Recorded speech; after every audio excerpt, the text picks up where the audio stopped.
Shut up. Oh my God. We're live. I'm Dicker. We're live. What's up, G-Show Land, and welcome to another episode of the G-Show live stream. I am G1, and this is the Geek Out.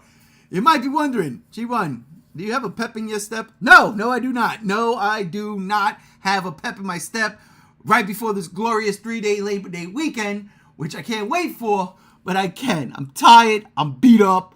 We did a live stream on Wednesday about Sonic the Hedgehog 3 trailer, which was pretty freaking cool and eye-opening. I got some knowledge kicked to my face, and I loved it. But today, it's the Geek Out, and you know how that goes. We're going to go crazy. There's some things that JR is going to yell about. There are some things Brother Chase is going to yell about. Oh boy, there's some things he's going to yell about. You mean roar about? You see? And there are some things I'm going to probably keep it monotone about. But let's get right into it. Joining me, as always, the co-host, the cohort style with JR. What's up? Sorry, I had to continue my, Is that your George of the Jungle swinging from the tree noise? Dude, it totally is. It sounded more like Ariel coming out of the water and singing, but that's just me. I can show you the world. Yeah, that's it. That's it. That's the one. That's the one.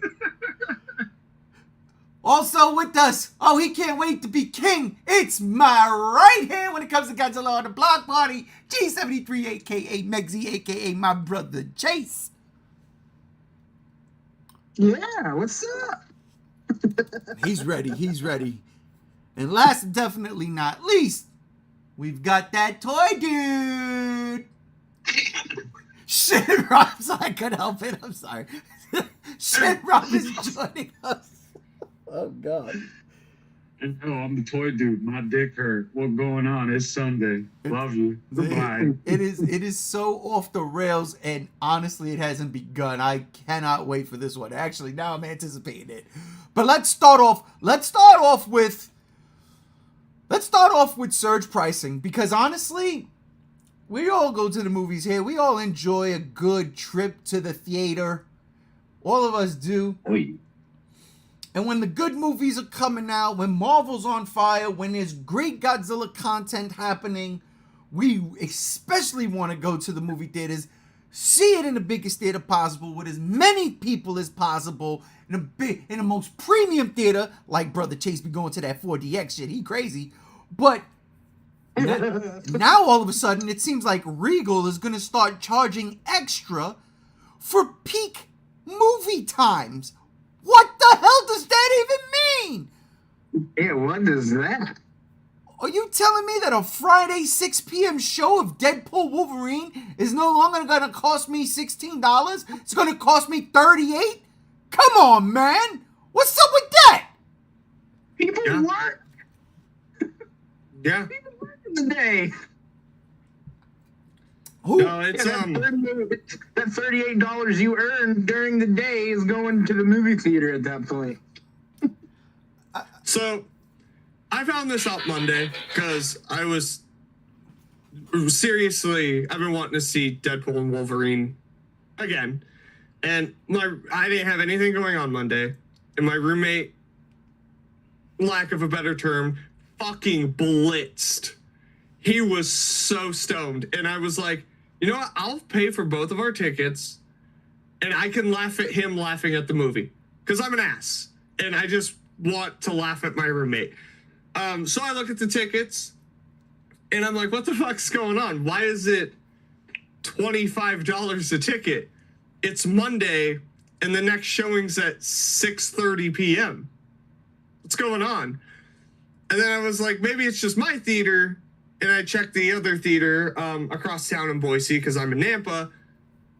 It's $1 cheaper. I'm like, what the fuck's going on? I don't understand this shit. So I'm trying to look it up, and not a lot of people are talking about it. But I finally got some answers. Regal has started doing theater surge pricing per A, your location, B, popularity of movie, and C, time slots. And it's not just for the movie, it's also factoring in the concessions.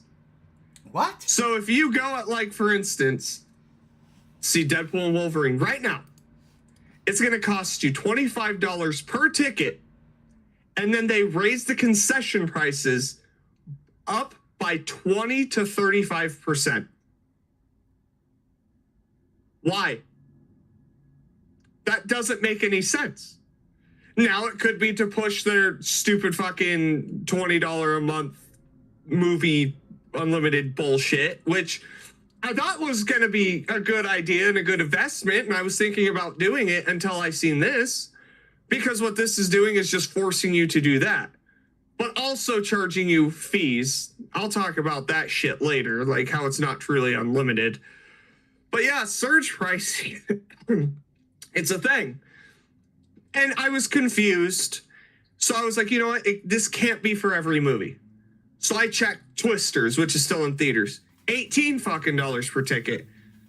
Okay. I checked Borderlands, $6 per ticket. I checked The Crow, $8 per ticket. I'm like, what the fuck? I get it. The more popular movies, they make more money. And they're in demand, but come on. Like, movie theaters, they bitch and complain that they're not making money, that they're going out of business, they're losing to streaming. So why do they go this far anti-consumer? This is bullshit. So basically, the theater up the road from my house, I'm priced out of. Because I'm sorry, I'm not spending $50 fucking dollars to go for the wifey and me to go see a movie on a standard screen when I could go pay $38 to go see it in IMAX across town. Because so far, IMAX hasn't started doing that. Even though it's a part of Regal. IMAX, they haven't started yet. So I think it's completely fucking absurd. And then plus you have to pay all the fees for using their app. And now they started doing in-house fees. So when you show up, there's a fee for having a fucking cashier, one of the people that work there, to give you your fucking tickets. There's not even a way to escape the fees anymore. What the fuck, dude?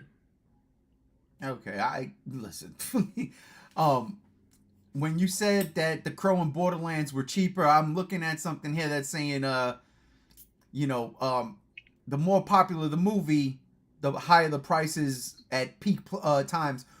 But it says the flip side to that is Regal could charge less for a movie that is bombing during non-peak time. But if you're saying that on a Monday, evening, I just don't get it. That seriously means if I was to look right now, I'm not going to because I'm just going to get even more pissed off. Well, that's what we want. Ratings. Yeah, I know. Friday between 5 and 8 o'clock, that $25 movie ticket is going to be like $30 to $35 per person. By the way, for Deadpool and Wolverine, which has been out for 2 fucking months. There has to be a cap though, right, Rob? They can't just like say, hey, we got, brand new Marvel movie coming out. It looks like it's selling out. Let's charge $85 a ticket. There's got to be a cap somewhere, right, Rob? I would hope so. Just because, like, again, I get it. Like, popular movie, more money, more ticket, more this, more that. But I don't know. I think the worst part about this is that it's Regal doing it. Because at least by me, Regal is the cheaper option. Like, if I want to go see something with great fucking sound, like if I want to go to a Dolby showing at AMC, I'm paying $50. Whoa. That's what it is from the start. And at Regal, that's practically every theater they have. Nice sheets, nice sound system, $15. That's it. And I don't know, that just puts a really bad tasting pit in my stomach. Okay, yeah, I didn't think that one out too far. But no, like, it is a very gross precedent, and I'm really hoping that there is a cap and it's not going to start moving into $30, $40, $50 range, because then it's like, I'm not spending $100 to take a date to a fucking movie. Yeah. Yeah, because that's dinner, a movie, and the hotel afterwards should be $100. Exactly. Yeah. Fuck. Brother Chase, you've been to the 4DX theaters. I know you've had fun experiences there, and those are already premium prices. What if where do you think something like this? Because I think aren't 4DX owned by Regal? Like, where do you think these prices could go to? 4DX is owned by Regal, which is, for those of you who don't know, 4DX is the interactive seating option where they have, like, if, let's say, Godzilla blows his atomic breath, your fucking theater heats up like an oven. If there's water, Godzilla comes out of the water, then you get misted. Or if someone farts, you smell rotten eggs. You know, it's interactive like that. Like, the seats move, there's rain, fire effects. And it's a pretty pricey thing. Now, it's insane to me because I saw Godzilla -1 in at my Cinemark in the D box, which is just the seat that moves along with the film, and that was a great experience. But just a ticket alone came out to like $32 for just a D box ticket. One ticket for me, and I saw it twice in D box. So that's pretty bad. But however, I checked out of curiosity my Cinemark when I was going to go see Alien Romulus, and it was $32 just altogether starting for the D-Box experience. So prices have already gone up, and it is just insane. What it is that the movie industry and movie theaters have a very bad relationship where it's not equal at all, because the industries want as much money as possible. The companies, the loan companies, and Hollywood, they want as much money as they can make off of it. But the problem is the movie theater companies don't get any of that money. Working at a movie theater for several years and knowing how some of the things work, or a lot of the things work for the matter, the movie theater gets like 2% of sales. And most of the stuff that makes the money is the merchandise. So I know everyone's all upset buying $8 popcorn or $35 Alien Romulus bucket or whatever. But if you want movie theaters to exist, that's basically the only way at the moment that is viable. Now, the problem with this is because movie theaters do understand this is an unsurvivable financial situation. They know they're charging way too much for this stuff, but they can't make it less anymore because the price of the inflation in our society now and the cost to have these things put in the theaters, like your popcorn, they're trying to make a profit to survive. And that's where the problem meets, is like movie theaters want way more money for their films, and theaters want money as well, but they can't come to a middle and meet. So that's why we're getting these insane, ridiculous price surges, because theaters are trying to earn money, and it's a big thing. Like, it's not just all the movie theaters that are causing this decision to gouge the prices, it's distributors. And that's where we get in the problem. It's basically really just Hollywood. Now, part of it is theaters, because there is a gap in a room and leeway. Sure, theaters could charge the lowest they could, but then what much of a profit are they making? The other thing that this entails is movie theaters have developed their own subscription services. Like Cinemark, you can buy their Cinemark monthly club. Regal has one. AMC has one where you can buy these monthly subscriptions where you pay and you can go see movies. The problem is theaters at that point, or movie companies at that point, don't make much money that way. So it's an ongoing battle and gamble to where theaters and Hollywood are head to head fighting with each other, and they're trying to find a way to equally compete, but they can't, because it's a money system, it's a money game. And it's really shitty because, again, us, the consumers, get screwed. Like, that's why do you think now popcorn buckets are the biggest trend in movie theaters? Because they're selling. But as of today or the other day, they put that one Alien Romulus popcorn bucket with the face hugger that lights up. It's $35, and you can pre-order it on their website, which I think is cool. I think that's a smart thing for movie theaters to do if they want to earn some money, start selling merchandise that way. I think that's great. I plan on getting that Alien popcorn bucket when I can. But that's the thing, is like, that's not going to go to Fox. That's not going to go to Disney. That's going to go to the theater and whoever designed that figure. So whatever company in China that developed and made it. So, but that's just the truth. I'm not meaning that as a joke or anything. No. I just think it's funny. Yeah, I agree with you with this. I do.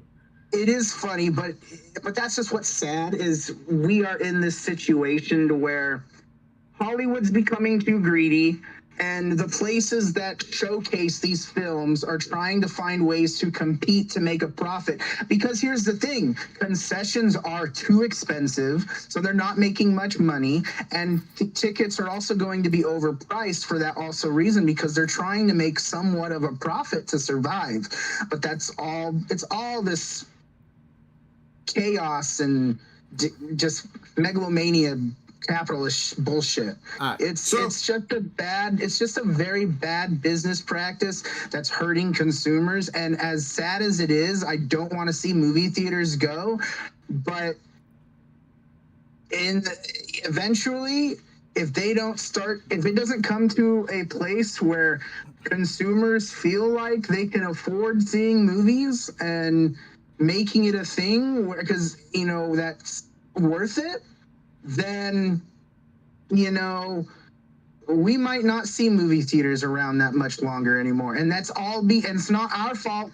It's Hollywood and the movie theaters.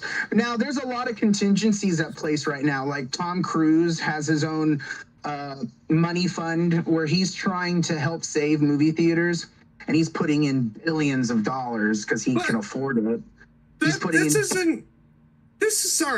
is inherently the problem, though, with the Tom Cruise trying to save theaters and Michael Bay and shit.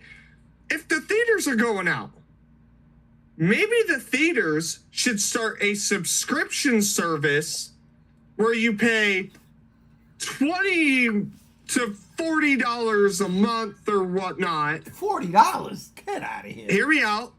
To stream it at your fucking house. Well, that's technically what we have, but Hollywood's not going to put like the next Godzilla movie straight to streaming or the next Jurassic Park straight to streaming. That's the problem. So I got a couple they're just going to lose money. What I was trying to allude to was there are these contingencies that actors and companies are trying to do to bail the movie theaters out. But the problem is they're not understanding that it's not because people aren't seeing movies, it's because it's too expensive to see movies. Okay. And that's what's the problem. It's just this big old spiral in the toilet bowl of Gotcha. this. Gotcha. It I got a couple things to say. On this topic. The idea. Well, first off, I'm not gonna name theaters. I'm not gonna say what theater. Because I don't want it to start getting expensive.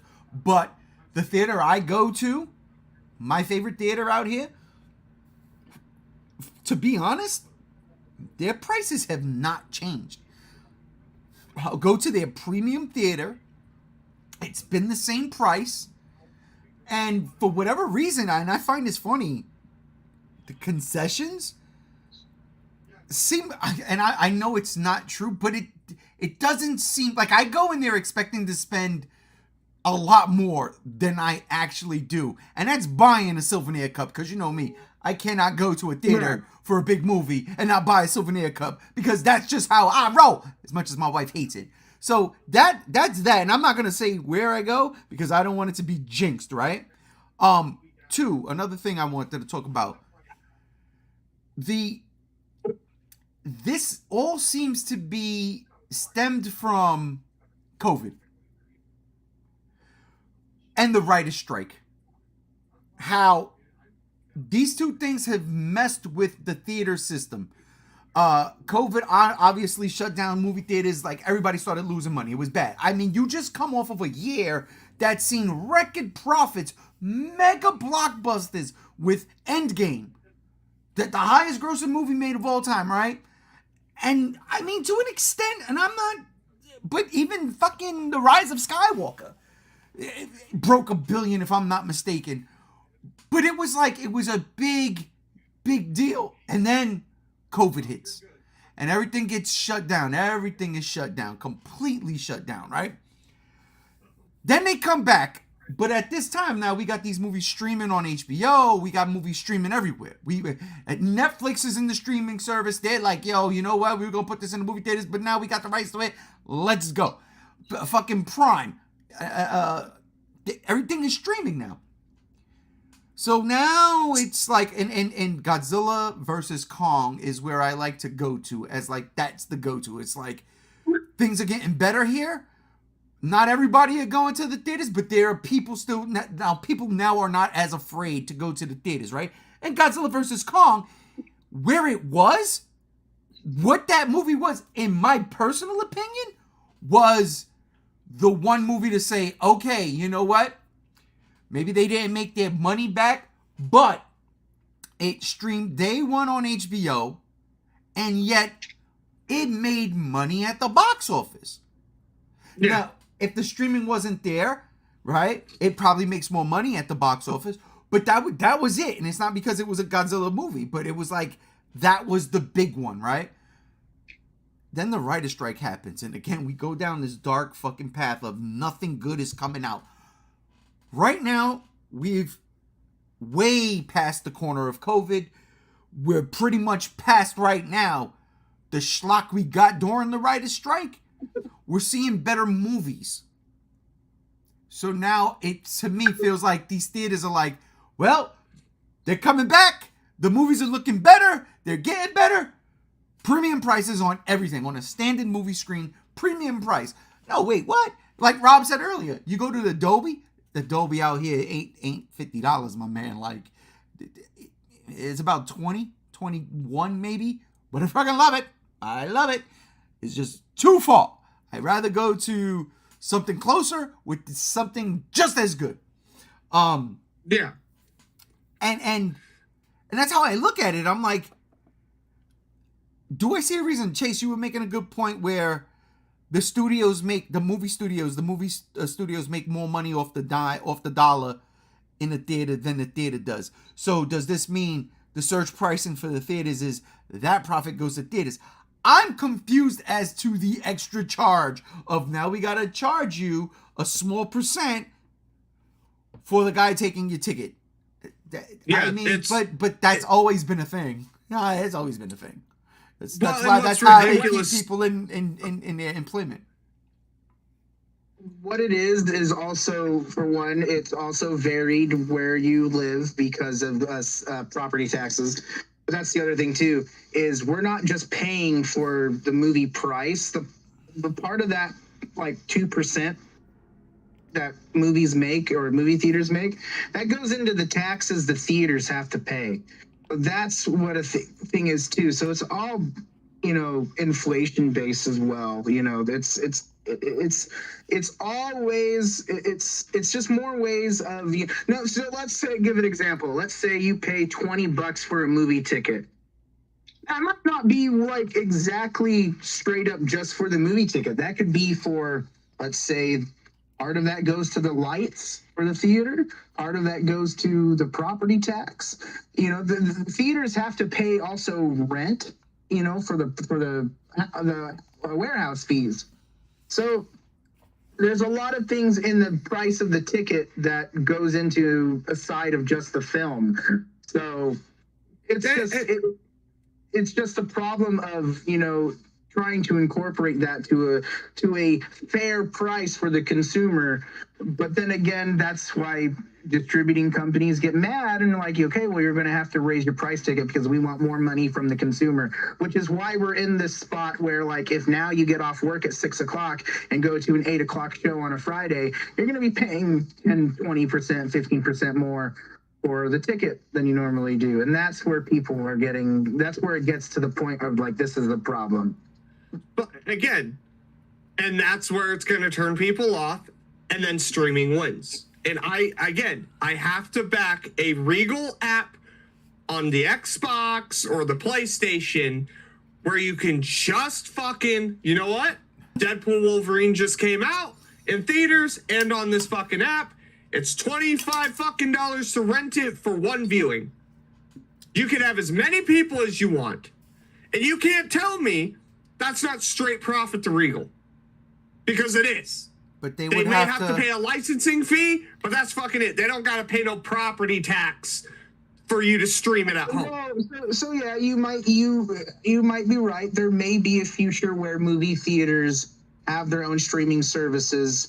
But the thing is, then again, you already have stuff like HBO, which Disney is Plus, part of Warner Brothers and stuff like that. But Yeah, not everything's dropping day one on there. I mean, a dedicated AMC or Regal or Cinemark, whatever the fuck. I don't think. Yeah, but I don't think if it came to that, I don't think the movie studios is gonna be like, oh sure, yeah, give us a 5% cut of that. No, Warner Brothers isn't going to be happy about Regal having a streaming exactly, service. because like you just said, it could be it could be a $40 rental fee, but you got 50 people in your house watching the movie. There's no profit for the studios. It's never going to happen. The funny thing about all of this, Never going to happen. The funny thing about all this on streaming success is that movie theaters this year made more money than the streaming services that have been out.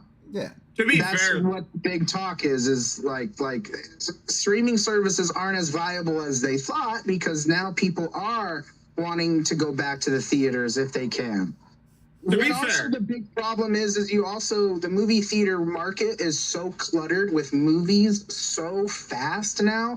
People have to pick and choose their movies and what they can afford to go see as well, which is also why you see a lot of box office bombs lately too. well, and that's what It's just bad movies, that's the whole point here is like streaming service market is oversaturated. So streaming's not as viable as everyone once thought. It's not just streaming; it's also theaters. Yeah, but and then movie theaters sit here and say, "Oh, we're bleeding money because this, that, and the other thing." At the end of the day, I'm sorry to say, that ain't my fucking problem. Okay, you are doing surge fucking pricing. Deadpool Wolverine's been out for 2 months. Why in the fuck are you charging me $20 a ticket when 2 months ago it was fucking $13 a ticket? A movie that's been out for 2 months. That is greed. That is absurd. Surge pricing is a scam. If they just flat out raise ticket prices across the board, fine. Charge me $15 to $17 a ticket. Do not charge me $25 a ticket because it's fucking Monday at 6 o'clock. That is ridiculous. And that right there, again, prices me out. Not saying that I don't have money. I do. But I have priorities. And paying $50 to go see fucking Nosferatu is not my fucking priority list right now. I'm sorry to say. That bothers me. Because I have to make the decision. Now, I could go to the Regal app, pay fucking $20 a month. But again, there's fees. There's fees for using the fucking app that you have to pay out of pocket. There's fucking fees for new movies that come out that go up to $8 fucking dollars. There's fees if I want to go see it in IMAX. Okay. And then there's a bunch of exclusions. It's okay. I'm looking at my movie app right now, right? My personal theater app. Deadpool Wolverine 7:15 show. That's pretty peak, right? In the premium theater, not just standard. Yeah. In the premium theater, 15.50. That's not bad. This is what I'm talking about. That's not bad, and that's fine. $25? I live in fucking Idaho. What? And then Spider-Man shows up and says, I doubt we'll ever get theater streaming, since they probably fear people like Black Suit Spider-Man ripping the stream and uploading it to certain sites. And it's true. Yeah. So I don't know about that. And here's why. Like, there's ways to get around shit, but for instance, if I was to watch HBO Max on my computer, I can't stream it to y'all on Discord because of DRM protections that exist that I don't know how to get around. There's some people that do. I fucking don't. The casual audience, you know, either way the movie gets uploaded. Casual people ain't gonna know what to fucking do. How the fuck are they gonna do that from their Xbox? You know? They won't need to because somebody who knows how to do that is just going to do it. Yeah. Piracy is just always going to be a thing, though. Yeah. Going straight streaming is only going to excel that. Exactly. Not like you don't got motherfuckers with their handy cams going into goddamn theaters and ripping the shit right then and there. Yep. On VHS. I mean, listen, Planet of the Apes. The Deadpool Wolverine rip, and not saying that I watched it. I'll say maybe I seen a clip or 17 you know what I'm trying to say, was a damn good rip.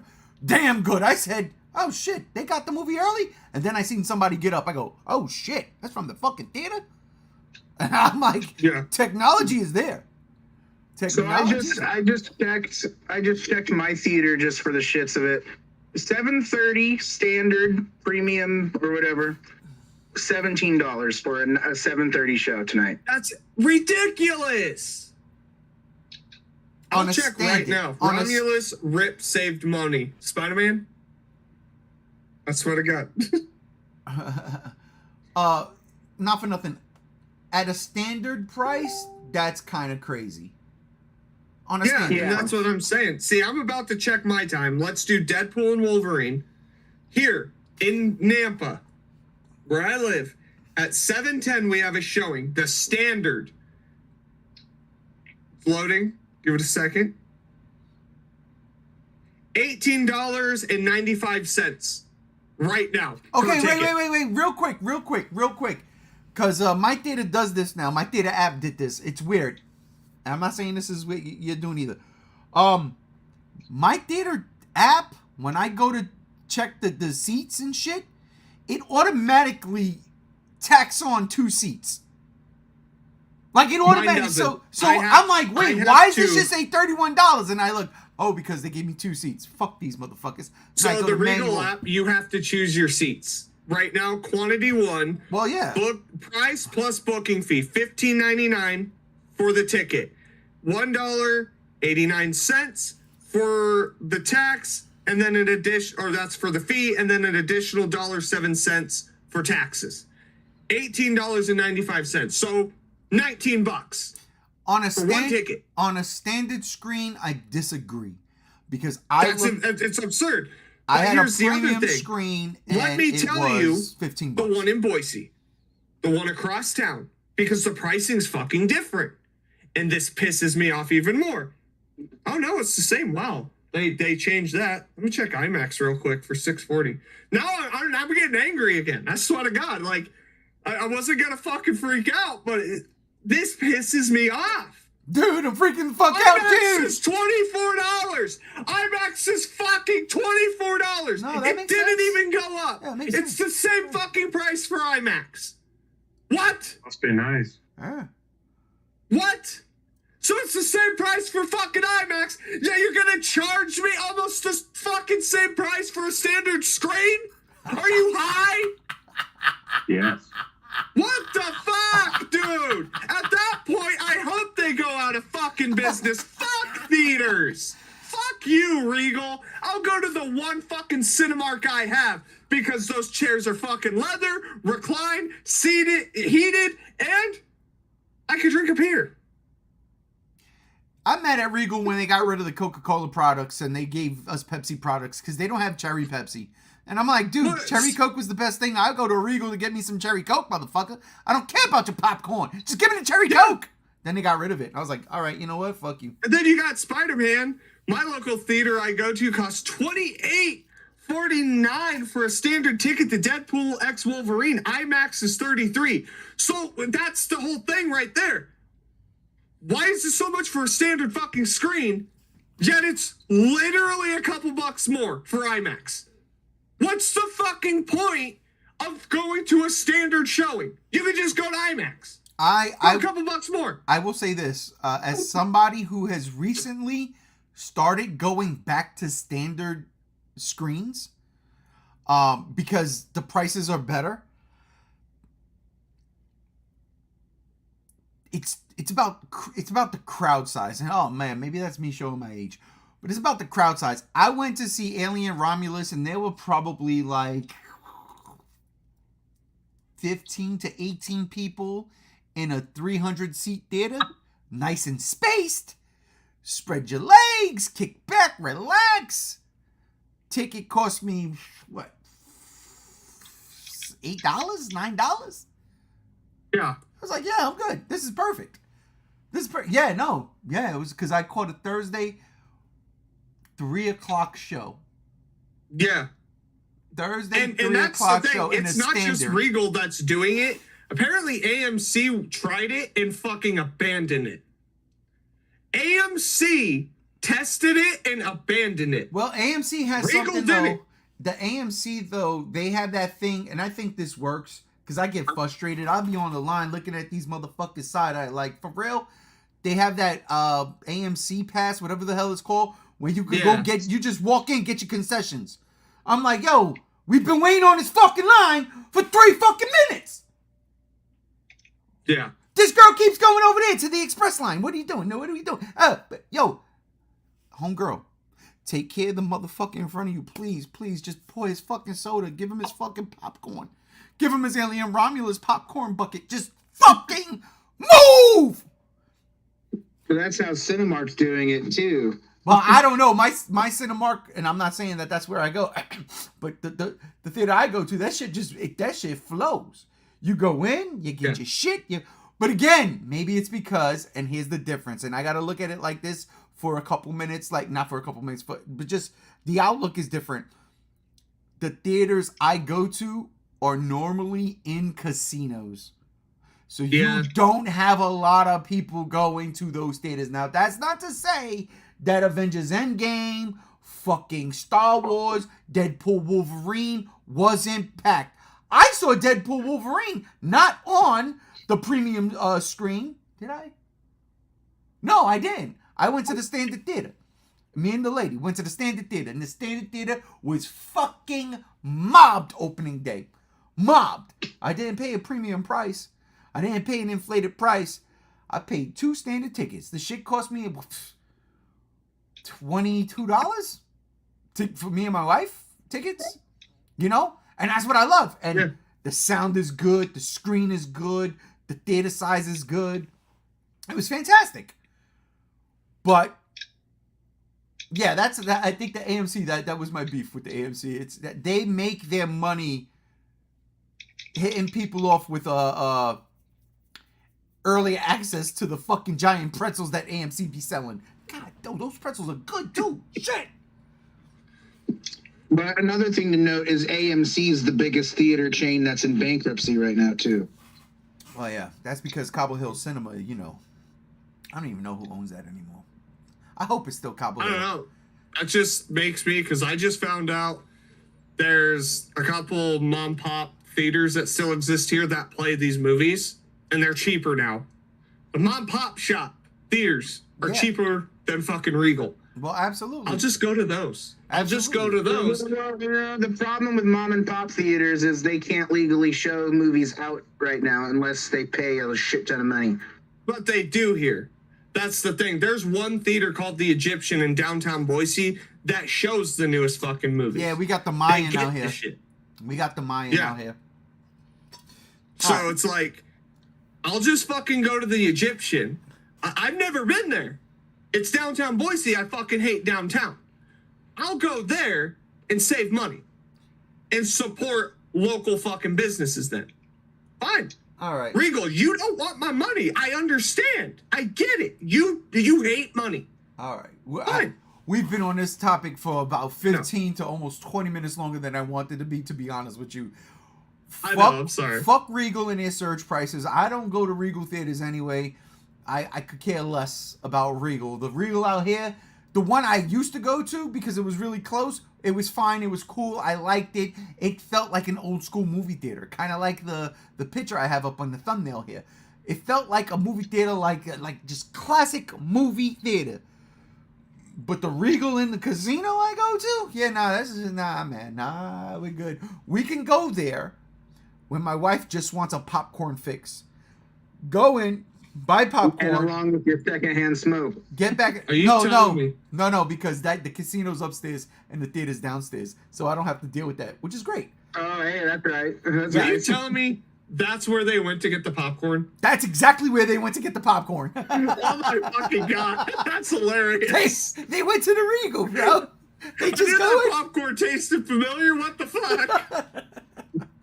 But from movie theaters to video games, because I'm gonna save the best for last. But from movie theaters to video games, we gotta talk about something. It deals with price too, but we gotta talk about the problem with these games that come out early access. And I'm not saying all of them, but it seems like a lot of these AAA titles coming out early access are really not accessible. Which is frightening because people are paying a pretty penny for them and they get fucked at the end. And I'm talking about Star Wars Outlaws. So apparently, early access for Star Wars Outlaws was this week or maybe even last week into this week. I think the game came out today or maybe it comes out Tuesday. I don't know. Yeah, it came out today. If today's the 30th, yeah, it's out today. Okay, so everybody can play it today. So let's say for a week that people spent $100+ on the game so they can play it 5 days early. Apparently, it was chock full of bugs. Sony's over here saying, hey, you put in 15 hours, 20 hours? Yeah, you're going to have to delete that because you're not going to be able to progress any further. So you're going to have to delete that file and start over again. What the fuck? Dude, if I spent $120 on a fucking video game so I can play that shit, not day one, but like 5 days before it drops, especially a single player campaign, then there's no excuse for that. Zero. This is where I have an issue. This is where we had a podcast a month or two ago where $70 for me, yo, bro, it ain't happening. I'll wait till the Christmas sales. I'll wait unless I need the game. And that's the thing. Outlaws, in the beginning, I was like, yeah, you know what? I might drop the 70 on that day one. I might do it, right? But when people are dropping 120 for fucking pre-day one and they're getting shitted on because the game's not done, man, we can't play that game anymore. And as much as Regal wants to surge price, the video game industry has been hitting our pockets for way too long. You see, because we didn't have to leave the comfort of our home during COVID for video games. They could have just pumped out whatever the fuck they wanted to pump out. You understand? There was nobody on a set. You could record your lines from the fucking comfort of your own home. The fucking game studios will send you a fucking a little box, a little setup. Here's your mic. Here's your lines. Here's your computer. Plug the shit in. Go. Send it to this link. We'll take it from there. That's all you needed. So there's no. As long as it wasn't mocap needed. Okay, but which every game now does mocap. But for the most part, mocap is pretty much done early, right? It's like for video games. No, really. Well, all right. God of War aside, okay? God of War aside, because they still got to go and re-record those lines. Seriously, they really do. Not every movie set is a perfect movie set. Not every game set is a perfect game set. They still got to re-record lines, right? My point is this, though. My point is this. We gotta stop getting raped in our pockets by these game studios when these games are not fucking finished. Movies are done. This is the movie. This is what you get. Like it or not, this is what you get. You sit there for 2 hours plus, you watch it, you either love it or you hate it. With video games, you're investing and that on a normal day. Theater for two is $25. But just you spending $115, $120 on a video game you want to play early, apparently, and the shit ain't finished, and they charging you for that shit, there's no fucking refunds. They'll say, You know what? We'll give you DLC skins for free. Get the fuck out of here, bro! Get the fuck out of here! DLC skins for free? I'll piss on you. Give me everything for free, you son of a bitch. Not everything. But cut the fucking price, bro. Give me this fucking game. Give me $35 back. Give me $35 back. I'll be okay. No problem. I'll delete my fucking file and we'll go. I cannot, and this is, and again, maybe it's because I'm older and I don't play video games like that the way I want to be. I'll get into a video game. I'll play it. But again, I play shit like Earth Defense Force 6. I blow up big ass bugs and aliens and robots. It's fun. It's fun. It's fun. But I know what I'm paying for. That game is $50. It's $50 fucking dollars. And I spent about fucking 55 hours on it. Maybe 60 plus hours on it. It's fucking, it's almost 200 levels. That's the type of game I want to play. Right? You got a game like Black Wukong just come out. Chinese company. People are loving the fucking game. The one thing I heard... But it also was very, very buggy and broken at launch, too. Okay, but the one thing, the one worst thing I heard wasn't about that. The one thing that I heard the most that people playing that game didn't like was there's no map. Literally. So that means, to me, they could get over the bugs and shit. Because it's probably not as buggy and broken as these AAA titles charging you an extra, what? Let's say that's $70, 80, 90, 100, 100, an extra fucking $40 to play the game a week early. Come on, man. Come on, man. They gotta stop. This is why I can't stand being a video game fan. I really can't. It's ridiculous. It's fucking ridiculous. You put out broken shit at launch, but now you're putting out broken shit pre-launch? What are you... These people buying these games early to play early are nothing but beta testers. Don't you pay people to do that already? I'm sick of it. I'm sick of it. This is my rant. Fuck that. I'm sick of it. It's not just beta testers. It is actual people that do want to play the game early. No. I'm not saying that they're beta testers. I'm saying that that's what it feels like.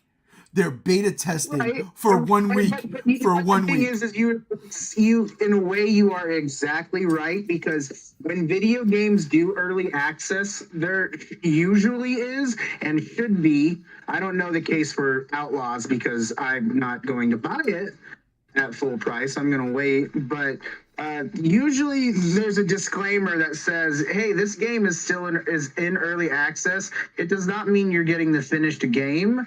You're getting, you can like finish the game, but it's still in development stages. Wait. Which is, it's just a ploy for game companies to earn more money off the consumer. So wait. That's exactly the thing, is that like when Baldur's Gate 3 has been in early access, or 7 Days to Die, it's all it is you can buy our game and help give us money for us to still develop this game, and you can play it, but it's not the finished product. Okay. And that's all. If that's what you want to spend your money on, that's fine. But I don't really get too upset. I mean, I guess in a way. Time out. Chase. Before you go on, no, hold up. Before you go on, let me ask you a question. Games like that, though, and I don't know because I never played Baldur's Gate or the other. I'm talking about a game like Star Wars Outlaws that you pay $120 for to play 1 week early. I'm not talking about like 1 month early, 1 week early. The game comes out next week, but you so fucking greedy for this. You needed to play it 1 week early, and it's a single player campaign. It's not like Warzone or something where you can just jump in and there's a bunch of people. Because like the Call of Duty shit and like the multiplayer games, I see why people do that. One of my boys, he's a sports head, right? Like he likes the sports games. Yo, yeah. He spends stupid amount of money just to play the game a week or two early. But I'm talking about a single player, a game like Star Wars Outlaws, okay? A recognized franchise, a recognized IP. You're going to pay $40 more than regular price. And I won't even pay full price for this. I'm with you on this one. I'm going to wait for the sales. Like legit holding hands, me and you going to damn GameStop together. But for 1 week, I'm not talking about a month. I'm talking about 1 week. It's impossible to agree with what you just said. Because Well, especially why? for Star Because Wars Baldur's Outlaws. Gate has been early. Baldur's Gate 3 was in early access for years. Yeah, 7 Days all right. to Die is a game that's been in early access for That- years. And the but game years. whatever Star Citizen, that's in early access right now, and people are paying thousands to play that game. I'm talking Star Wars. I'm talking about franchise. Hear me out. It's not even. We could talk about the early access. That's an argument for another day. The fact of the matter is this: Baldur's Gate 3 launched in early access in 2019, and I could actually fucking play it. All of those years. This comes. Right. It's a week early. Yes. It's just greed. It's just greed. And that's the other thing. I paid $60 back in 2019 for Baldur's Gate 3. I didn't have to buy it again. It was mine. Right, the entire but that's time. What I'm trying to say is when games are in early access, there legally should be a disclaimer saying, hey, this game is not finished. I don't know the case for Star Wars Outlaws. But then again, you're also talking about a Ubisoft game, and those games are always notorious by being just fucking monstrosity of bugs. Yeah, but that's my... All right, so that's what I'm saying right there. I'm just confused with what you're asking. No, I'm not asking anything. I'm saying something like Star Wars. Not even Star Wars. Any game that you purchase for $40 more than you should so you can play the game 1 week early, that game should be finished. Yeah. Not like a Baldur's Gate. Gate. That's what I'm saying. So like that's where I'm saying the comment of like Baldur's Gate and stuff. If you're talking early access and that game has been in early access since like 2019 or something, that doesn't apply to what I'm trying to say. What I'm trying to say is 1 week. 1 week. I pay X amount of money to play for 1 week early, then it should be finished. I should not have to delete a save file that I just played 15 fucking hours for to start all over again. Give me my money back. It's the same problem with Skull and Crossbones or Skull and Bones, whatever that fucking pirate game that they just came out with this year. It's the same fucking problem.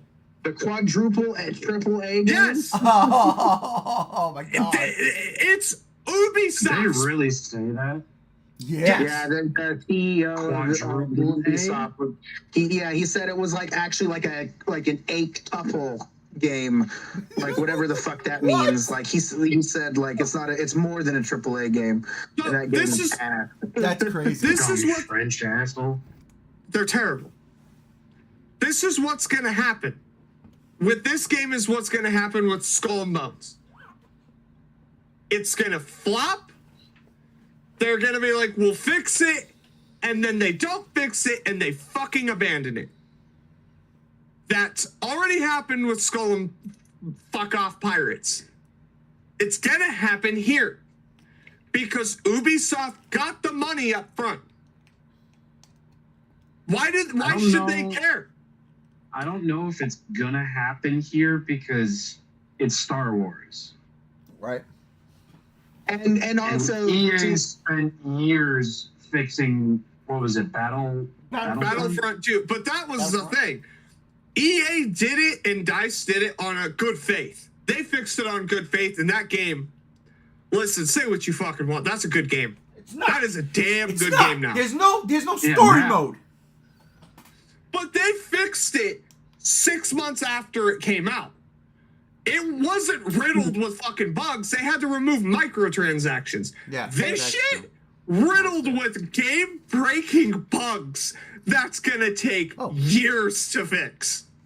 And this also to say too, before this game even launched, Ubisoft and the company that has made Star Wars Outlaws already said that they have no plans to expand this game any further after launch. Oh There's not god. going to be DLCs they plan or a sequel. They're going to be working on the Division 3 after this. So it's the Division 3. Everybody's been asking for that. Listen, Division 2 was a good game, kind of. If you have friends. But I mean, I get what Ray is saying, and I definitely agree. But that's just how scummy it's become. Is that they put that disclaimer placeholder of like, hey, this is early access. Yes, we're going to take your money, but just know this is for a game that's not finished yet. But yeah, I think at a week before launch, the game should definitely be finished. I think any game should be finished, and there shouldn't be bugs. But people are going to buy it and play it either just because they are irresponsible with their money, or they're just, I don't know. It's just, I guess it's all based off of opinion and preference. And I can't It's say... just wild to me because you look at a studio like New Blood, who released Dusk and all these, throwback boomer shooter games, and you get the first chapter, you buy it once, and it's in early access until you get all the chapters. And for as long as I've been following New Blood, hey, there's a bug on E1M3. Can you it done by the end of the fucking day or the next day over? Yeah. It just amazes me that big budget, big team, big problems, big wait time, indie studio, one fucking developer is done maybe a week at the latest. Right. Like, where does that fucking properly translate? No. And mind you, when you're buying this, you're only buying the first chapter of it. Yeah. Then as the updates come out, you get more, and you're not paying for anything. And Black Myth Wukong, that game launched to terrible bugs as well, but they released a patch instantaneously almost, and now most of the bugs are taken care of. Oh, okay. So, all right, I got you. Because then that's what it was. Because pretty much everybody I spoke to who plays it at my job didn't buy it at launch. They bought it it was last weekend, right? Yeah. But there was an early access for that one too, wasn't there? Because no, there wasn't early access for Black Myth. Ah, okay. And that's the other thing. And I think we're just using good examples of good studios. Larian Studios. I mean, come on. The game was in early access since 2019. It launched, and they've been fixing it. They're still making improvements for that game. And they were like, yeah, we're done with this game. We'll keep patching it, but we're done. Whenever there's a bug, on Twitter, they let us know that they found the bug.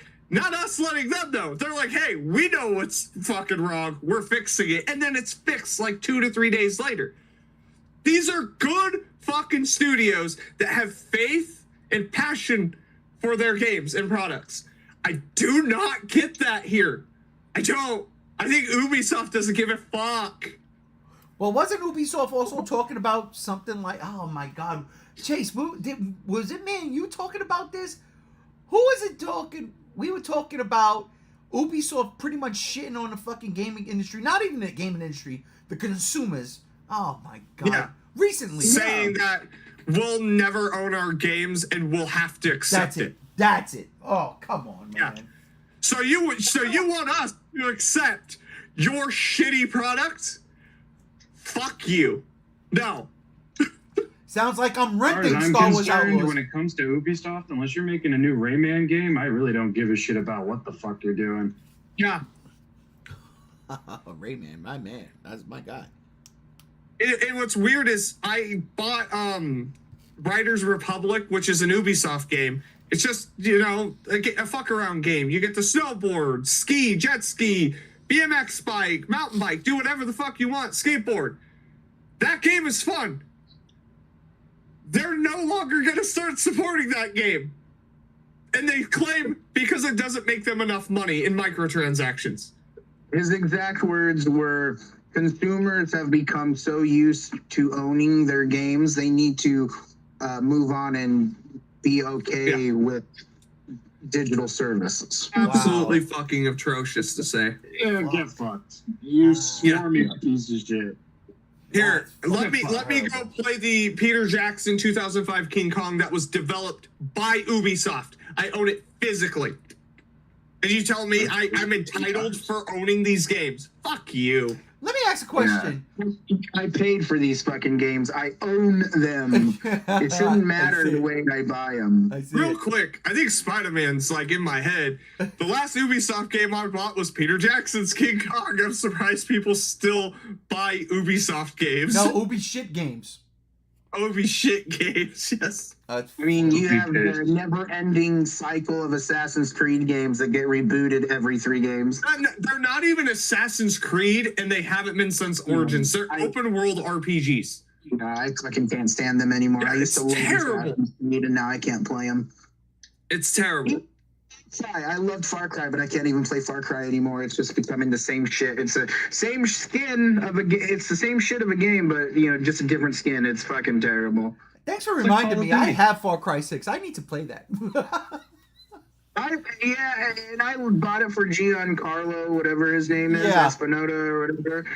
But and I beat it, and it's an interesting story, but it's the different setting, same shit you do in every other Far Cry game. Well, I tell you right now, the best Far Cry game I ever played was the fucking one where you're like killing the dinosaurs, the fucking neon dinosaurs. That's the best one. Yeah, I love Far Cry Instincts. Thank you, Rob. I loved Far Cry Instincts back in early 2000s. That was fun, but then when Far Cry changed.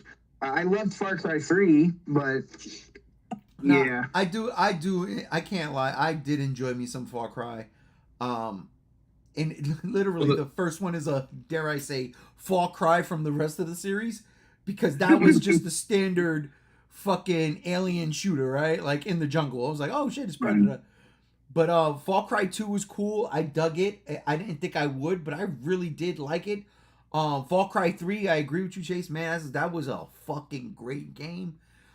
I did like Far Cry 4 and 5. I like the fucking Abominable Snowman DLC in Far Cry 4, and I like Far Cry 5's many DLCs, zombies, aliens, whatever. They're hard as fuck, but I had a good time with. I do have a good time with the Far Cry series. So why haven't I played Far Cry 6 yet? I have no idea. But I digress. I also agree. It's also like becoming Call of Duty. Call of Duty is the same shit too. Speaking of fucking video game people who say weird, wacky shit, Rob, earlier today you put in a fucking message chat. The one of the creators or the creator or a producer of Dino Crisis. Am I? No, that's Shinji Mikami. Okay. Shinji Mikami. I believe he helped create Resident Evil and Dino Crisis.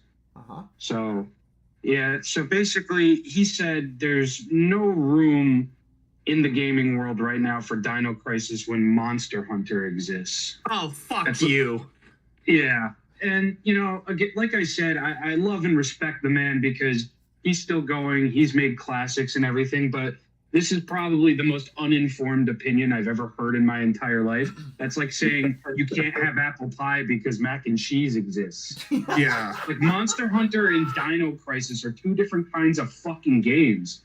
One's a survival horror. The other is an open world action RPG. That's slow and plotting. How do those two things correlate? Oh, because they're giant, dragonic, reptilian, fucking furry bastards who kill you? Just like there's two different things there, man. One's open, one's claustrophobic. I don't understand his take. I don't know if he's under a lot of pressure with his new game coming out or something. But that's got to be the dumbest fucking thing I've heard from a video game director as prestigious as he. That's terrible, dude. That's fucking crazy. That coming out of the creator of Resident Evil's mouth is so fucking funny. I almost wonder if it's a lost in translation type thing because like Monster Hunter also is a Capcom game and Dino Crisis is, so it makes me wonder if he's saying like no, like maybe there's not enough time right now for Dino Crisis because they're working on Monster Hunter. But I mean, I don't know. I mean that's a possibility, but at the same time, regardless.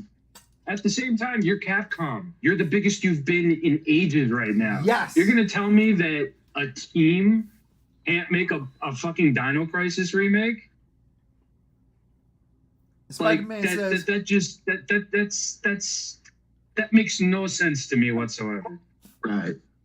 Spider-Man comes in. I want Dino Crisis 3. Well, buddy, we had a Dino Crisis 3. What we want is Dino Crisis 4. Regina isn't doing acrobatics and ragdoll and dinosaurs like in Monster Hunter. Facts. Yeah. I will say I don't like Monster Hunter. It's plotting. It's slow. For me, personally, my brother bought me. Did I say Dino Crisis? I meant Monster Hunter. My brother bought me Monster Hunter for the Wii U because he is a fucking fanatic for that series. Fanatic. Like, he bought one that was purely in Japanese, and I printed him out a fucking translator book. It was insanity. He knows. But he bought the game for me so I can play with him and his crew. And I was like, this is the fastest guy we got here? He moves like me, and I'm fat, and I roll. What the fuck? I couldn't do it with Monster Hunter. Although, I will say, I mean, you watch people play that game that know what they're doing, and it's beautiful. It really is. It's beautiful. But it's not Dino Crisis, for crying out loud. It's not. Yeah, you couldn't be any more different. It makes there's no bad sense. takes and there's what the fuck he said, because holy shit. Right. Not even the same genre, dude. Come on, get it together. Be a man. That's Be a man. Remake Dino Crisis. Yeah, Even though you don't how work for Capcom don't even anymore. remake it. Just port it at this point. I will play the fucking original. I have the original, but I'll play the original. And that's just it. Like, right now, it's ripe for a master collection. Like, what are we fucking doing? I don't know. Especially with all the Jurassic Park games coming out, too, and all the dinosaur games coming out. Yeah. Like, right now, you have that stupid Sun and Bone looking game coming out that's I can't wait. really bad. That's No, I can't wait people for are that. tearing shit out of, and that's coming out. And right now is the time to do Dino Crisis. I cannot wait And for you that. can fucking Son of a bone. pinpoint the market by making a good one. Right. Right. Well, that's what I'm Come on. saying. Like, I mean, Look, if how hard? Jurassic World Evolution, the franchise, gets another game, which they're getting Jurassic World Evolution 3 for a tie-in with the new movie. If they can get a new game, I think you can be pretty safe to do a Dino Crisis. I'm just saying, like, Absolutely. how hard is it to just reskin Dino Crisis? Like, you don't have to remake the game from the ground up. As much as I would love that on the Resident Evil fucking system, I would love it. But just do what you did with fucking oh god, what's the fucking Final Dante? Fantasy VIII, No, where no, they no, just no. took the original and upscaled the graphics. No, Capcom. That's it. Devil May Cry. Like what they did with Yeah, Devil May Cry. You know, before they like legitly remade it, they put out that, remasters collection. Just do that. Just do it. I'm for crying out loud. I've said this a million times. I own like 8 different versions of Resident Evil 4. Until last year when they actually made a remake? And even then, it still looks like Resident Evil 4. It plays like Resident Evil 4. It's fucking Resident Evil 4. They just missed out on the giant fucking Ramon Salazar mech trying to kill you. Which, honestly, now that I think about it, fuck, that game is disappointing. 3 out of 10. 3 out of 10. Fucking with you, J.O. I love you. But no, listen. I just don't think it's that hard. As disappointing as it is that the creator of Dino Crisis, one of the creators, is just an idiot. I still have Silent Hill 2 remake coming out in fucking 1 month, dude. I'm stoked. It looks good. No. It's all gonna be about Squirrel with a gun. That's the game we're all looking forward Don't talk to. shit. I almost bought that today. That looks fun. It does. It's Untitled Goose Game with a squirrel and a gun. Dude, Yeah. it reminds me of Goat Simulator. And I love Goat Simulator, which you all should have watched the Goat Simulator remake or remaster announcement trailer. Yo, that shit was fire. What was the game where you played as a deer who had gats and unbelievable... Deer Simulator. Deer Simulator was the best fucking dumbass game I ever played in my life. So good. So ridiculous, but from Dino Crisis to Dares to Dare Dinosaurs, let's go. Final topic of the day. We going in. This is for you, Brother Chase. The Jurassic World Rebirth. First Is it for images. me?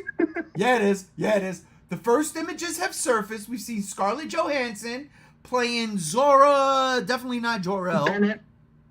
Zora Bennett. Zora Bennett, not Zora Jor-El. And that's not even Zora Jor-El. But anyhow, I digress. 2. Zora Bennett. We see Mahershala Ali imitating Jeff Goldblum. He's got the flare in his hand, like, yo, get back. And we got a synopsis of the movie, which honestly, I thought was groovy. Oh God, I can't believe I did that. But I did. I made it rhyme. So, let me read out the synopsis, And then I want everybody's opinions, but not Chase's first, because I'm going to wait for last for him. So, Jurassic World Rebirth, directed by my man, Gareth Edwards, 2014 for life. The synopsis goes, 5 years after the events of Jurassic World Dominion, the planet's ecology has proven largely inhospitable to dinosaurs. Those remaining exist in isolated equatorial environments with climates resembling the one in which they once thrived. The three most colossal creatures within that tropical biosphere hold the key to a drug that will bring miraculous, life-saving benefits to humankind. It goes on. Excuse me. Oh, she got me all flustered. And I talk about Scarlett Johansson. She got me flustered. Experienced covert operations expert, that's a mouthful, Zora Bennett is contracted to lead a skilled team on a top secret mission to secure genetic material from the world's three most massive dinosaurs. When Zora's operation intersects with a civilian family whose boating expedition was capsized by marauding aquatic reptiles, oh God, I can't wait. They all find themselves stranded on an island where they come face to face with a sinister, shocking discovery that's been hidden from the world for decades. Good God Almighty, Dennis Neary, whatever his name is back. He never died. He's been mutated into a dino hybrid, and he's coming in. He's coming in. Vanessa. It's not Dennis Neary. Dennis Nedry. Nedry. Yeah, He's Dennis alive. Nedry. He's alive. He's coming He ain't back. got from Ice Age. He's coming back. He's a mutated dinosaur. That's the shocking discovery that's been hidden from the world for decades. Remember, Jurassic Park 1 came out in the 90s, bro. 93. That's decades. That's 30 years ago. This is happening. I gotta be honest. JR, what's your take on this synopsis? Listen, I think it's going to be fun. And I think it's going to be suspenseful.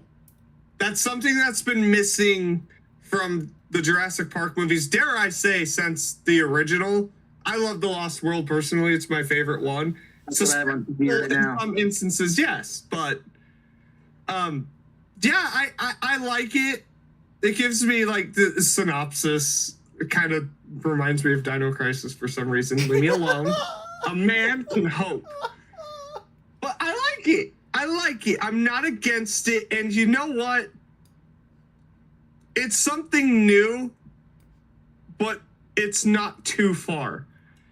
It's not like they're going to the center of the earth to find a giant red monkey and an ice lizard thing. Oh, God. Why didn't they just kill him when he was sleeping? I didn't see Why that didn't coming. they? Oh, God. Oh, God. No, it sounds good. I am enamored or enthralled or excited, whatever the fuck. Who cares? It's one of those three. Rob, what do you think about this Jurassic World Rebirth synopsis? I mean, it sounds cool. It sounds like a story Gareth Edwards would direct. So, I mean, I'm kind of there just because Gareth is directing. I didn't see Dominion until a month ago. Lucky And that you. shit sucked. It did. And it breaks my heart to say that. No, it sounds like a fun step, honestly. Like, I think it like, how am I going to word this? I don't know how to word this without saying it breeds a little bit of hope into the whole thing. Just because, I mean, Jurassic World was fine. Fallen Kingdom is fine. What? And Dominion, I don't know. Dominion's bad. Yeah, it's just fucking bad. It's gas station shrimp in fucking Newark. Oh, don't do that. Yeah. And if you know, you know. If you know, you Don't do know. Oh, God, that's great. But yeah, I mean, it sounds different enough. And yeah, we've seen that go absolutely south with some of the Jurassic World sequels and everything. But I'm hopeful and I'm there. That's my initial reaction. My initial reaction, I'm not going to chase yet. my initial, I kind of like the synopsis. I do. It's a way of bringing back the original Jurassic Park without remaking it like Jurassic World did. The way, in the same vein that The Force Awakens remade A New Hope. There's a lot of differences. It's updated. It's obviously, more modern, but at the same time, the core of it is the same fucking movie. This just sounds so different. And to be fair, as much as I didn't like, because I really do like Jurassic World 1. I really like that movie. But I didn't like Fallen Kingdom, and I really did not like Dominion. This one, like Rob just said, it's kind of a breath of fresh air. It's different. I'm interested. What got me interested is the idea of 3 colossal creatures. So what are we getting? Are we getting a sauropod? Are we getting a Rex? Or, a fucking Spino? So what is it gonna be? I have those answers. Wait. We're not there yet. You'll get your sign. You'll get your moment in the sun. Well, no, I'm just telling you what you're gonna get. I know that. I know already what the 3 animals are. You hold on to that. Hold on to that. All my questions are rhetorical right now. That's all. They're just rhetorical. But what I'm really interested in is where they find themselves stranded on an island where they come face to face with a sinister, shocking discovery that's been hidden from the world for decades. That's the hook for me. It ain't about the 3 colossal monsters or whatever it is. It's that. And like I made a joke. It's Nedry, whatever his name is. That's funny. But also, those other Jurassic World movies was setting up. Chase, what's the other one? Where Dr. Lee is running that conglomeration. I'm sorry. What? InGen, not InGen. The other one. Biosyn. Maybe it's that. Maybe they find. I don't know. All I know is that the promise of Dominion from the initial trailers did not come to fruition for me, and it seems like this is going to sort of kind of do what the initial trailers did in a different take. And honestly, I trust in Gareth Edwards. I trust in him. I just want to make sure he shows the dinosaurs off the bat because, motherfucker, you're number 7, okay? You're movie number 7. You don't have to not show the goddamn dinosaurs, okay? That's all I'm saying. He likes to build up, man. Come on. No. Listen. Let's just put it this way. This movie has a $250 million budget. Bro, you almost gave me a heart attack just now. Before I get to you, I want to say real quick, Spider-Man, or JL, you want to say it? I don't want to see Rexy in this movie, and I don't care if I'm speaking blasphemy. I'm sick of her. I want a new Rex for this Rebirth. Give me the grown baby Rex from the Lost World. It's his turn. Ooh, I agree with that. I do. He's one of the 3 colossals. Yeah. He's one of the 3 colossals. I wouldn't mind. Rexy. Yeah. She should be dead by now. How long do dinosaurs live, in all honesty? Granted, they're genetically mutated, and Godzilla's a genetically mutated dinosaur, and he can live forever, but I digress. These dinosaurs don't have mutated breasts. That's number 3. So now, I turn to my right hand when it comes to Godzilla on a Godzilla Block Party, and also the man I go to when I need Jurassic World knowledge, because honestly, in the how long we've been doing this now, since 2014, right? Yeah, Chase has been the Jurassic Park dude. So brother Chase, seriously, what do you think of this? So look, I at first thought of it, and still I think the synopsis is dumb. I really don't like the synopsis, but I also think that because of what the movie is called, Jurassic World Rebirth, and I feel like part of this synopsis is a little bit premature. I think that obviously what this film is going to stem to is, even though they're saying the dinosaurs are fucking dying off, the rebirth aspect of this film is going to be dinosaurs coming back. Or something they do with that miracle drug. And I say miracle drug because of Godzilla. I feel like the synopsis is very contradictory to what the title of the movie is, and that's what has me upset, is because it just doesn't make sense with what what this movie's called opposed to what the synopsis is giving. Like I'm okay with what the synopsis is if the title of the movie wasn't Rebirth. And with me thinking ahead and laying here at night thinking about movies I want to see and what they're going to be like, thinking full-heartedly about what this next Jurassic World movie is going to be, I'm already at the conclusion of where do we go after this movie? What is this going to stem to? And if it's just going to be a movie that contradicts the synopsis, okay, it's just kind of dumb to me. Now, however, for those Jurassic Park diehard fans that have read the books, we know that the dinosaurs in the books caused a big disease that were killing the dinosaurs and humans.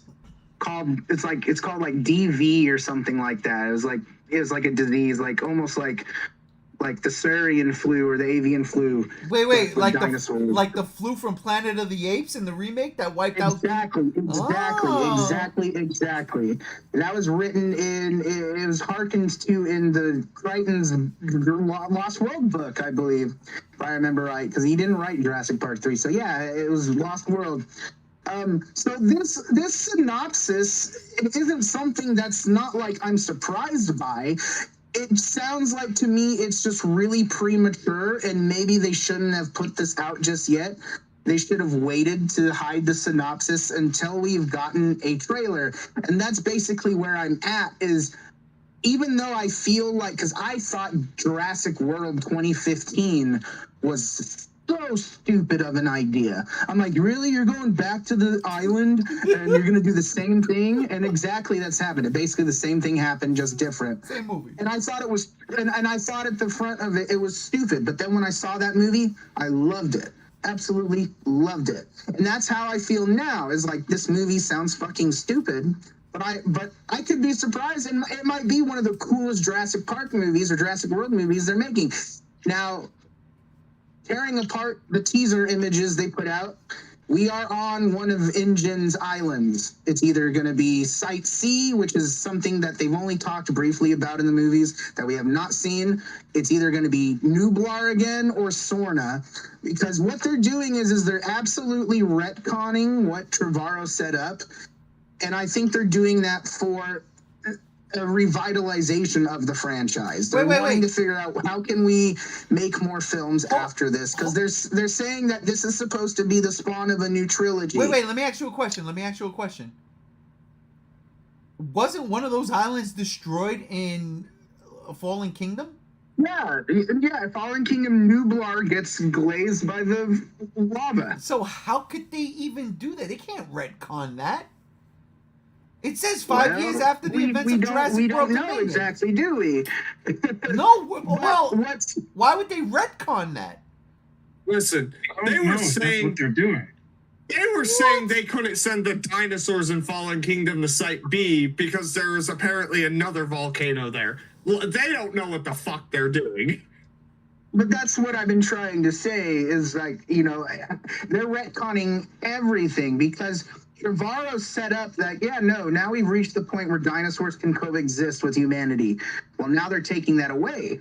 Okay. So real quick, Chase, before you go on. What you understand is when an island does get glazed. Hang on. I just got to tell you something real quick, Chase. Me, you, Jurassic World night, okay? Because I need to watch that shit again with somebody who's watched them a bunch of times, so I can do the ins and outs. All right, my bad. Go ahead, continue, bro. So the problem is what we know is when islands do. I mean, not saying this is what's going to happen, but it's not like when an island gets volcanically changed. It's just that way. Vegetation still thrives. Things still live. And I mean, I don't know where they can go with that. I don't think it's going to be Nublar. I think that's done because this island has Aztec Mayan type ruins. And I don't understand where that's going to go to. That's the one thing that also throws me off is like, what's the significance of that? Because if it's something that's like been hidden for decades and it's a sinister thing, obviously to me that sounds like I think what it is they're going to go back with hybrid dinosaurs, and this is going to be because Site C is supposed to be one of InGen's secret islands where they tested like their more vicious genetic monsters. And I think what it is that they're going to be unearthing a creature, a dinosaur that InGen developed, and it's going to be kind of like maybe the aliens of Jurassic Park, which that could be cool. I didn't mind the hybridization of dinosaurs. To me, that was the one thing in the Jurassic World did make sense about. But I don't know. I don't know where this can really go. The one rumor I'm afraid of, though, is them talking about that this movie is going to have less dinosaurs in it and more mammals like the woolly mammoth, the saber-toothed titan boa, stuff like that. Because then at that point I question, okay, when does this stop being a Jurassic Park movie? Now, another thing to note, too, is this movie also has Camp Cretaceous references in it, which is the animated show, and they do Cenozoic era type animals like the saber-tooth and stuff like that. So I'm a little cautious and nervous where this is going to go, but I mean, I'm a Jurassic Park fan as it is. Regardless, you know, I did not like Dominion. Fallen Kingdom, I like the first half, and then the rest of it is just kind of crap. Yeah, I agree with that. I did love Jurassic World. I watched that movie a lot, and I watched Jurassic Park and Jurassic Park 2 almost every night before I go to bed, and have been since Jurassic World started coming back. Hey, what about Jurassic Park 3? You know, the one of the best movies of this franchise. I do watch Jurassic Park 3, but that movie is so short that I need something that's at least 2 hours long. That's fair. That's fair. I want to say real quick, the sinister, shocking discovery that's been hidden from the world for decades, in all honesty, you know what that makes me think of? That it makes me think of shit like the Congo, you know, like the Amazon, like Mbembe Mkembe, well, whatever the fuck, you know what I'm saying? Yeah. Like dinosaurs still lived. Fucking Nessie, shit like that. Like, what if we got that? Whereas, oh shit, these things were still alive in these biomes. I mean, granted, the biome thing I know you didn't like, but I'm not saying that's what it's going to be. But I can also see Gareth Edwards doing that because he does really well when it comes to giant monster shit, right? He does really well the mysterious part of what we want to see, right? He did it with monsters, and granted, that was an indie film, and he didn't have a big budget, and yeah, the monsters looked like giant elephant, squid, glowy things, right? But it was fun. They weren't killing anything. Monsters 2 is where it's at, right? But that wasn't Gareth Edwards. You can tell. Yeah, you could definitely tell. I mean, fuck, the opening sequence in Detroit, and his titties and cocaine. Oh! But I digress. Yeah. Was that 4? 5? But I digress. 6. Whereas with Godzilla, there's a mystery built around Godzilla, right? And I'm like, man, that shit is dope. I would seriously think that playing in this world, in that same type of world, giant monsters, whether, you know, these things were real or not, because dinosaurs were real, playing with these things, he builds a mystery. And I would... Yeah. I honestly, he's making the Valley of Gwangi. That's what he's making. We ain't gonna get Rexy. We're gonna get Gwangi. He's coming back. I'm okay with that. He's coming back. Spider-Man says Cryptid Park. The problem is that's exactly my point. Is how far does it stem away from something like that? Because if you do something like that, where it's like, oh yeah, these dinosaurs weren't engineered, then that's not Jurassic Park. That's the whole point of Jurassic Park is that these dinosaurs were brought back to life. Yeah, no. Now, if you just do something where, yeah, they've created their own world and an ecosystem, then it's like, okay, well, you're still following the same fucking thing Jurassic World's been doing. So what's so different about it? And that's where I get that's where I get frustrated with the idea of like, I don't know what they're really doing, because what can you do with this situation to make it enticing enough where even though they're trying to get themselves out from that corner they backed themselves with Trevorrow's films, at the end of the day, even if you have the dinosaurs come back to like the rebirth aspect of it, you're still following what Trevorrow put.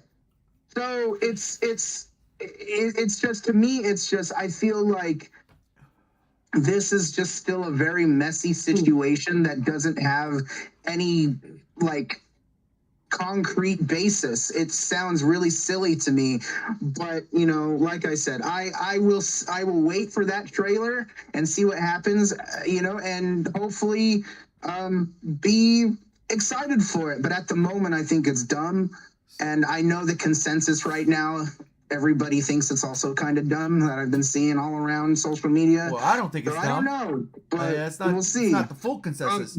Real but quick, on the lines of Rexy and Blue joining the movie again, it sounds like this isn't going to have those characters. They're going to be new types of carnivores and stuff. I have a question for you, Chase. Wait, before you do, I just want to okay. Hold on to that question. You said something very important there, Chase, and I agree with it. But at the same time, I'm gonna push back a bit. You said the Jurassic Park movies was all about the idea of man able to create the dinosaurs to bring the theme park thing back, right? Like, oh, look what we've done, like the manipulation.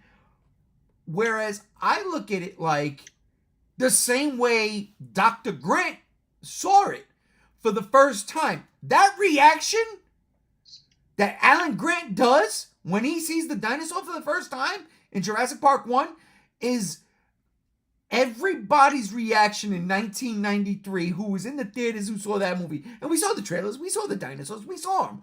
But in the context of the movie, right?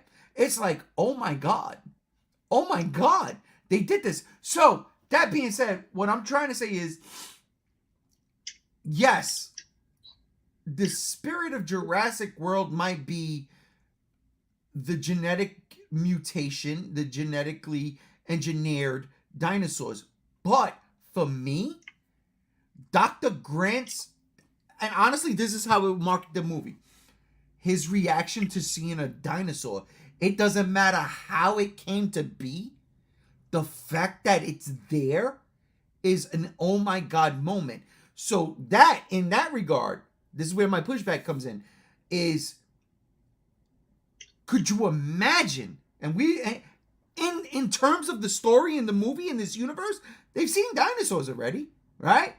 But finding out that these dinosaurs have been around since the Jurassic Age, that some of them never died, they thrived.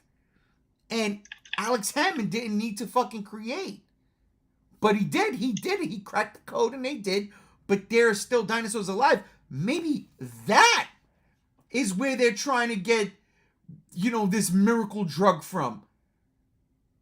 Maybe it's not the genetics. It's from the OG original dinosaurs, which would make a Jurassic World. Because we already know they exist. We know dinosaurs exist. They did it. They created them. But we don't know for certain that dinosaurs have always been maybe there. But the fact that this is about returning to an island that InGen had to abandon, and it's going to have InGen structures and facilities, so, it makes it totally throws away the genetic. Because if you're telling me InGen knew about real dinosaurs, not these genetic ones, I'm not saying that. Then it's like, then what's the whole point of bringing them back to life? That's not what I'm saying. I'm going by what this synopsis is telling me. And maybe you know a lot more than I do, but I'm going by what the synopsis is telling me. From what I'm reading, they find something that no one's found before. And like you mentioned before, like this whole like Inca Mayan thing, right? Like these shrines to dinosaurs. Shit, one of my all-time favorite movies when I was a kid, and I own it and I gotta really watch it again, is called Baby. The Legend of the Lost, I forgot what the fuck. But it's about fucking, they found Brontosaurus in the fucking Amazon or in the Congo, and it was and it's in the 80s, and it's dope. And what's her name from Ace Ventura, Pet Detective, is in it. You know, Finkel is Einhorn is Finkel, but you know what I'm talking about, her. And I love that movie, and it's a mother, and it's a father, and it's a baby. The movie's about the baby, and there's fucking great special effects in that movie. And if you eat the dinosaur, you die. You die. It's poison. Can't eat the dinosaur. It's a sinister discovery there. Yeah, so don't do it. But that's my whole thing. It's like the idea that in this movie, they actually find that dinosaurs have existed for millions of years. That's something, I think that's a topic that Gareth Edwards would love to explore. Because again, at the beginning of Godzilla, they're in the fucking cave. It's not the cave-in. And they realize, oh shit, we're standing inside something. And his assistant asked him, is it him? He's like, no, this is much older. And it's like, what, Dagon or whatever the fuck they wanted to make it? Yeah. And it's that intrigue. Yeah, it's that intrigue. And I think this is the reason Gareth Edwards, not the $250 million they gave him, but this is the reason to tell this weird, mysterious story that the last three movies could not tell. The last three movies to me was more of a celebration of a franchise. And to me, this is exactly what it says. It's a rebirth of a franchise. And it goes back, and yet it might take it even I think further. it's just one thing's clear is that it's not going. It's still going to contradict what the synopsis is. I mean, rebirth signifies something being reborn, and that's the thing. Is like I don't know you where know that's a lot going, more. but we just know it's not going to be with extinction of dinosaurs like the synopsis is claiming. I think you know a lot more than we do because you follow this more. So, like, as an outsider looking in, you're an insider. You know what I'm saying? I think you know a lot more. But at the same time, I don't think the studio would put out a synopsis and it's not the movie. Give me another example. Well, the thing is like it's still not the complete synopsis. It doesn't talk anything about something being reborn, and the title of the movie is Jurassic World Rebirth. Hold on. So as we're sitting here discussing, I can't help but think, what if this Site C, I think of the Lost World, right? Where the dinosaurs were genetically engineered, yet there's a next generation happening. There's a baby T-Rex. There's baby raptors. Shit like that, right? They're spawning. They're no longer genetically engineered. They have to become organic, regardless if that first generation was genetically engineered or not. Becomes organic. What if that's what they're doing with Site C? Is just, no, they did what Site B did. We're like 3 to 4 generations in dinosaurs existing. And that's where they're like, oh shit. You know, there's this blah, blah, blah fucking plot synopsis virus or some shit. The key is possibly on this island because generations of dinosaurs have existed. You could write off Site fucking B at that point. Unfortunately, I disagree with that. The Lost World's a fantastic movie. But you can go about it that way and just be like, listen, 3 to 4 generations of dinosaurs have been reproducing. It's a flourishing ecosystem, whether it's different biomes or not. We could argue that as well. I mean, the snow biome, non-snow biome, it's whatever they were trying to do. Nature, it evolved. It continued. And that's where it also comes in, where if they bring in the woolly mammoth and the saber-tooth, what happened to mammals back then? The dinosaurs were wiped out. Well, the mammals evolved. Well, real quick, what if it's a play on that? Just natural evolution. Real quick before you go on, in the synopsis, it straight up says, isolated equatorial environments. The three most colossal creatures within that tropical biosphere. So I don't think it's like snow. I think it's more like land, sea, air. Site B. Land, sea, air. Wherever an island hits on that equator, I think that's what it equates to. Land, it could be a fucking T-Rex or a Spinosaurus or a Giganotosaurus or a Allosaurus. Who gives a shit? It could be a plesiosaur for the sea and a fucking pteranodon or pterodactyl or whatever the fuck for the air. Rodanosaurus. Yeah. But the idea that there's another island that was pre-Site B, where it just worked. Evolution took over. And it just continued like that. Maybe they were like, hey, let's try a saber-toothed tiger. Something didn't work, blah, blah, blah. But it ended up working because evolution. Just little plays with that could work. Makes me believe it. It does. And honestly, saber-toothed tiger and velociraptor fighting, come on. It does. It is a little bit interesting with you bringing that up because, for one, what I will say is, this is totally a little bit different though. But with the idea of mammals being brought into it, like saber-tooth, the problem with that is like the whole point of this is the atmosphere is becoming inhospitable for dinosaurs, and there was a big atmosphere difference with the Cenozoic and the Cretaceous period. So there's that issue you're gonna have to figure out how to get around. But the thing is this movie also has been said that the dinosaurs are going to have more of a realistic look, like with feathers and stuff. So that does harken more to like, what if these are organic, more real, natural? That's what I'm saying. Natural evolution from the mutations that were created. They just continued generations later and ended up evolving to their natural forms. Yeah, it's rebirth. It's a rebirth. Good right there. And that could be the case, and for that, then I'm all for it, And then it's not like I'm not for it now. It's just, to me, it just sounds like such a big contradictory with what the synopsis and the title have put out. But that's like I said, I don't know what to expect. We won't know until we see the trailer, which is supposed to be coming out in November. No, that's what I was going to ask you, Chase. Shit, Chase, when is this already? movie supposed to drop? Yeah, they're talking about there's going to be the first teaser in November. So, real quick, Spider-Man swang in here and was like, Spino did fight the saber-tooth in Camp Cretaceous. Went just about as you would expect. So, I don't know. I've never seen that. But Chase, when I is haven't when, either. when is this? Net, is when what is- you're telling me. Oh, Probably. I swear to God. Don't you? No. Well, now I'm gonna ask Chase if he knows when this movie's supposed to drop. I don't. July 2nd, 2025.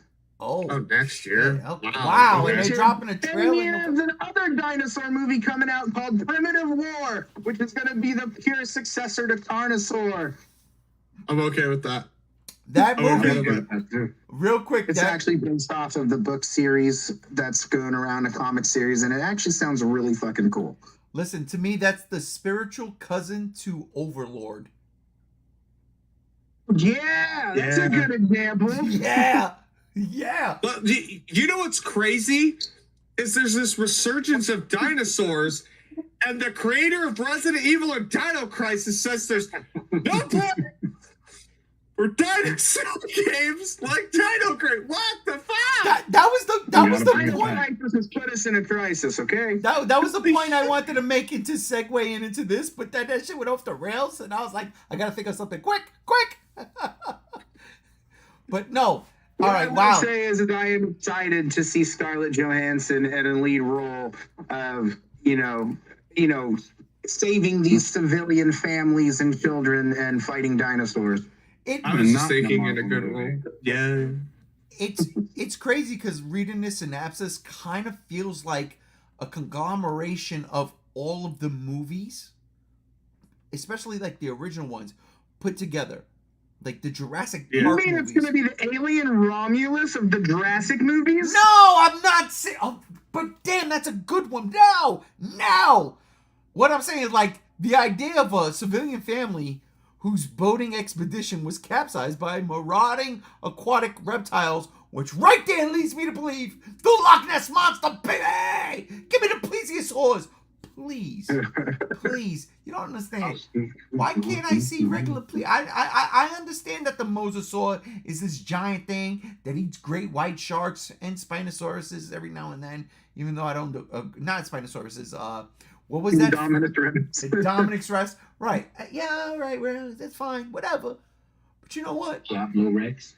I need me some plesiosaur love in my life. One of the things that Jurassic World did, Jurassic Park 2 did, was give me Stegosaurus. And I love that. Stegosaurus is one of my favorite dinosaurs of all time. Obviously, back spines, right? Right? That's what it is. I love those damn dinosaurs. So seeing that and just, I'm down. I can't lie. I am more interested in this movie than any of the last three. Even though Jurassic World I did enjoy, and I want to watch it. But I will say, you're saying a November date for a trailer. I would hold this bitch off till the Super Bowl. That's what the rumors have been around. I mean, I could see it changing, but I mean, we got a trailer very, very early for Jurassic World Dominion after it filmed too, and Okay. and Dominion finished filming it. Well, I don't know when Dominion finished, but I remember it was only like a month or two after it finished. Wait. We got a teaser trailer. But wasn't Dominion also a COVID movie? Yes, it was. So yeah, that's the reason why. We don't have to deal with that now. Real quick, Spider-Man. ScarJo will put me in the seat. A trophy hunter holding up Blue's corpse during the opening of the movie would solidify my investment. No, that's Wow. not fair. Spider-Man, that's fucked up, Spider-Man. Who are you all of a sudden? Craven the Hunter? For the love of Christmas. Speaking of Craven the Hunter, I haven't seen the trailer yet. Yeah, it sucked. It's stupid, but Rhino's Of in it. course, who gives a shit about Craven the Hunter? That's my point. But you know who's And Craven? it's funny, it ties into Jurassic Park 3 because Billy in Jurassic Park 3 plays the villain in Craven.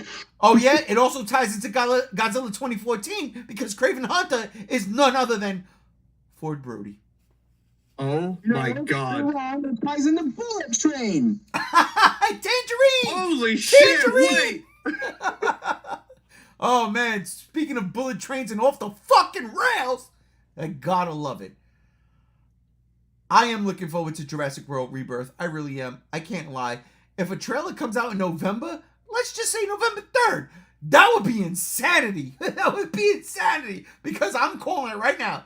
Jurassic World X Gojira. That's not gonna happen. But one can hope. Jurassic World New Empire. The Rebirth New Empire. Who knows? Could you imagine this movie introduces giant, what do they call Gigantopithecus? Gigantopithecus. You know what that is? You know what that is, right? I know. That was my science teacher's name. That's what Scar King was. You don't know what a Gigantopithecus is? No. My science teacher. It's the giant ape. It's the giant ape. Oh my god. That's legit. Look it up. I'm not making it up. Look it up. Wait, so you're saying Bigfoot's in the movie? No, not Bigfoot. Gigantopithecus. Yeah, but Kong Bigfoot. 33. Oh shit. Here we go again. There we go. Mighty Joe Young. Mighty Joe Young is a Gigantopithecus. Absolutely. Thank you, Chase. Oh, brother Chasey. You know what? Get these two miscreants out of my sight. Except I believe Gigantopithecus was an orangutan. So that's Scar King. But yeah. Yeah, giant monkeys, whatever. But yeah, all right, listen. Let me be honest. Spider-Man hates Craven the Hunter. Yeah.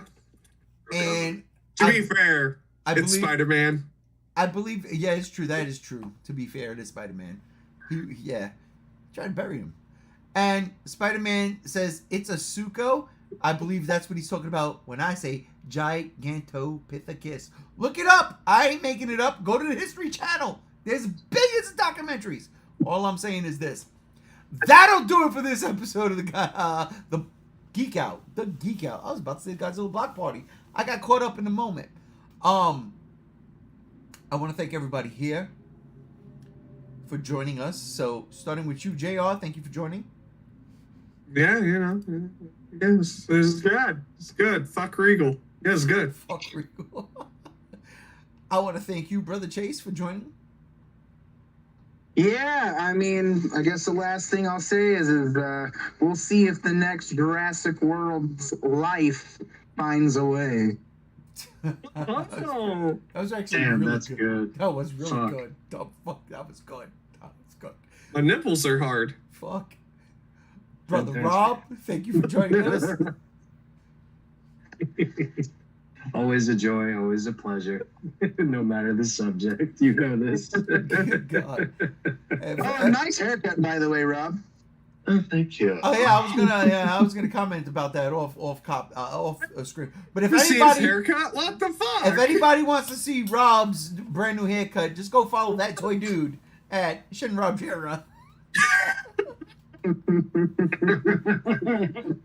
I am that toy too. But that'll do it for this episode of the Geek Out. I want to thank everybody here, everybody joining the chat. Spider-Man, you're always one of my favorites.